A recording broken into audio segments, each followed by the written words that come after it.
A plane crashes. A group of boys stranded on an island. One leader emerges, Ralph. He's kind. He's rational. He's democratic. And every single boy dies or turns savage under his leadership. Why? Because Ralph had one fatal flaw, and it doomed them all from the start. Lord of the Flies, William Golding's 1954 masterpiece. You probably read it in school. You probably remember. Kids on island, chaos, pig's head, someone dies. But here's what your teacher didn't tell you. Ralph failed. Not because of bad luck, not because of Jack, not because of the beast. Ralph failed because of one critical leadership mistake.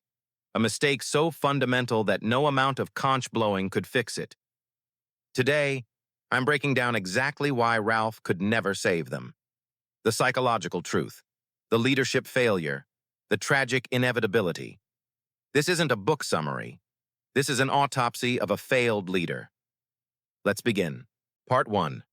The Illusion of Control. Chapter 1. The Island.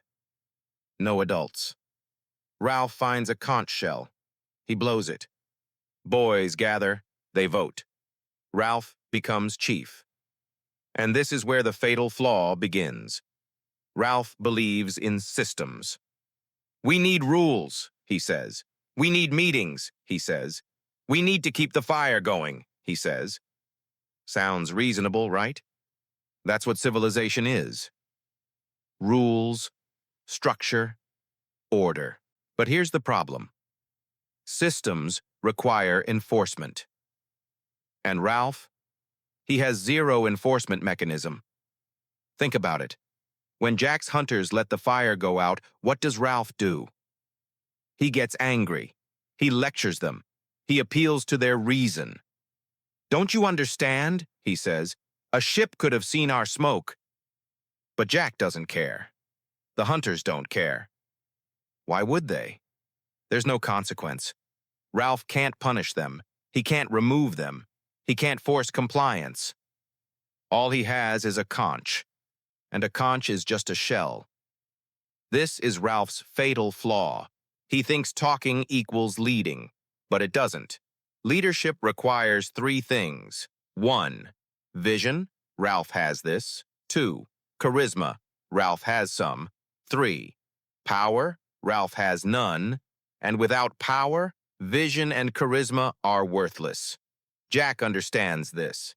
That's why he wins. Part 2. Jack's counter-strategy. Let's talk about Jack. Jack loses the election. Ralph becomes chief. Most kids would sulk.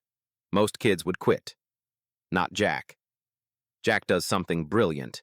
He builds a parallel power structure. Chapter 1. Jack becomes head of the hunters. Chapter 3. Jack's hunters become a tribe. Chapter 4. Jack's tribe becomes more important than Ralph's meetings. Chapter 8.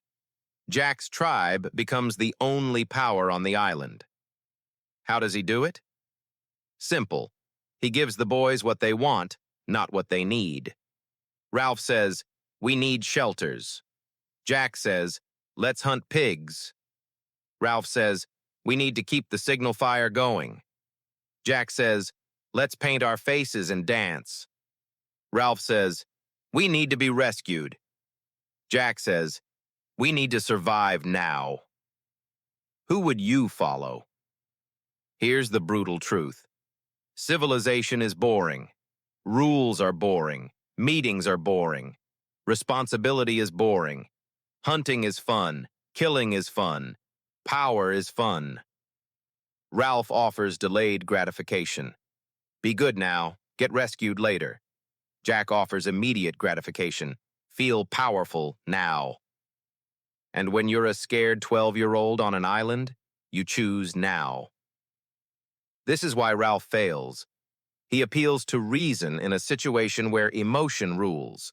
You can't logic your way out of fear. You can't debate your way out of chaos. Jack knows this. Ralph doesn't.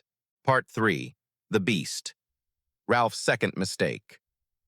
Chapter 5. The Assembly. The boys are terrified. They've seen the beast. Ralph says, "There's no beast. It's just your imagination."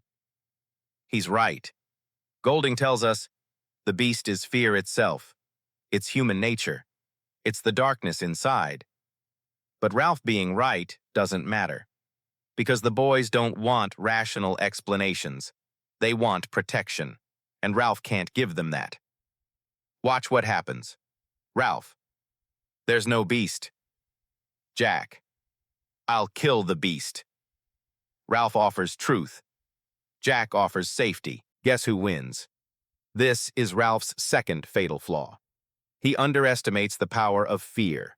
Political leaders know this. Religious leaders know this.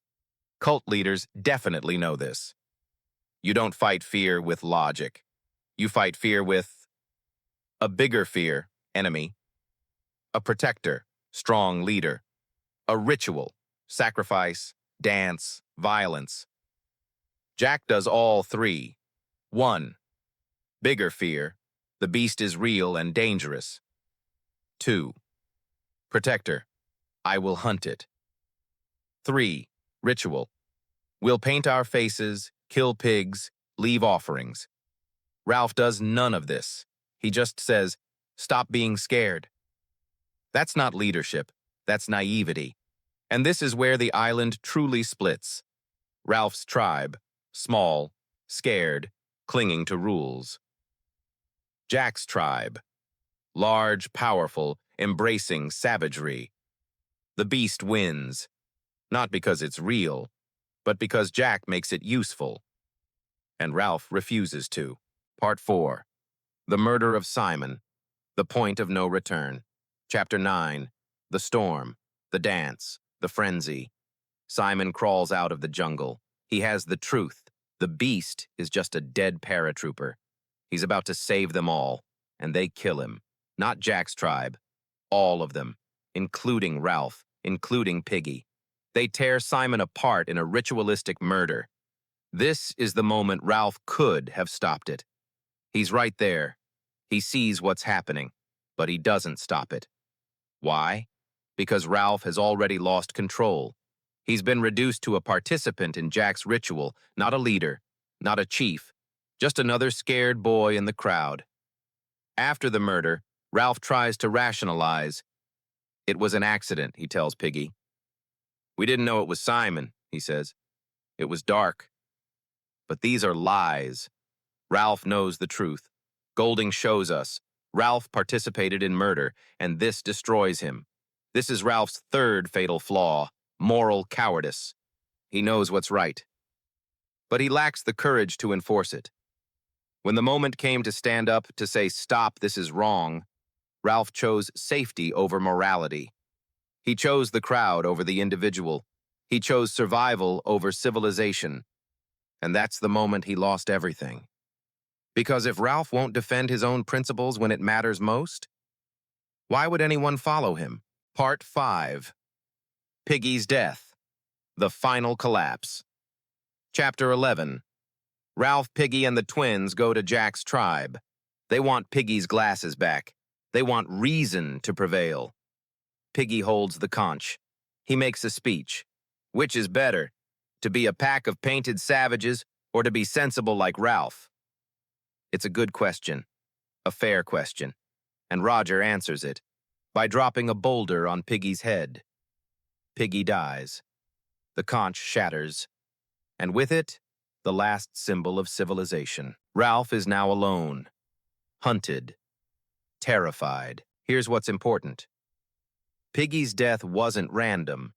It was inevitable. Because Piggy represented everything Jack's tribe rejected. Intellectualism, glasses, intelligence. Reason, always asking why. Weakness, asthma, body. Rules, the conch. Jack's tribe doesn't want any of that. They want strength, instinct, power, violence. And Ralph? He still doesn't understand. Even after Simon's murder, even after Piggy's death, Ralph still believes words will save him. "I'm chief," he shouts. "I have the conch!" he cries. But no one cares. This is the final lesson. Civilization requires consent. You can't force people to be civilized. You can't argue people into morality. You can't guilt people into caring. They have to choose it. And on the island, they chose Jack. Not because Jack was better, but because Jack offered what they wanted: freedom from responsibility, permission to be savage, power without consequence. Ralph offered the opposite: responsibility, morality, delayed gratification. And in a survival situation, that loses every time. Part 6. The Rescue. Tragic Irony. Chapter 12. Ralph is being hunted. The island is on fire. Death is seconds away. And then, a naval officer appears. The boys are rescued. Ralph breaks down crying. Here's the irony. Ralph wanted fire for a signal, to be rescued. Jack wanted fire for cooking, for power. And in the end, Jack's fire, the fire of destruction, is what saves them. Not Ralph's careful, controlled signal fire, but Jack's chaotic, violent, island-burning fire. The naval officer looks at them. I should have thought that a pack of British boys would have put up a better show than that. He expects civilization, order, leadership. What he sees: painted savages, dead bodies, chaos. And Ralph can't even explain. All he can do is cry. This is the final tragedy of Ralph. He was right about everything. But being right doesn't matter if you can't lead. Ralph knew. They needed shelters, correct? They needed fire, correct? They needed rules, correct? They would be rescued, correct? But knowing the right answer is not the same as implementing it. Leadership isn't about being smart. It's about building power, managing fear, providing meaning, enforcing consequences. Ralph did none of these, and that's why he failed. So why could Ralph never save them? 3 reasons. 1. He had no enforcement mechanism. Rules without consequences are just suggestions. 2. He underestimated emotion. Fear, tribalism, and power beat logic every time. 3. He lacked moral courage. When it mattered most, he chose safety over principle. Ralph wasn't a bad person. He was a weak leader. And on that island, weakness was fatal. The question Golding asks isn't, can boys survive on an island? It's, can civilization survive human nature?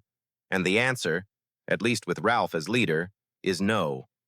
If you enjoyed this analysis, like and subscribe. Comment which book I should break down next.